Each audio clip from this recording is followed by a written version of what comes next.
Kilalang personalidad, isa sa aabangan na magbabalik sa ABS-CBN ngayong taon. Isa pa di umano ang naghahanda sa posibleng muling pagbabalik ng sikat na TV personality sa dati nitong tahanan na ABS-CBN. Ilang taon na din simula nang nagpaalam ito sa ABS-CBN upang pansamantalang iwan ang kanyang network dahil sa mga naging kanya-kanyang issue noon.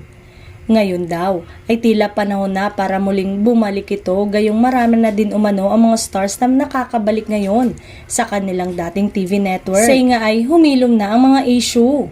Say ng source, may inihahanda raw na show na mapapanood ng lahat at unang pasabog sa unang buwan pa lang ng 2025. Ayon pa sa source, hindi naman daw talaga ito tinanggal o inalis bilang talent ng ABS-CBN kundi siya ang nag-resign lamang.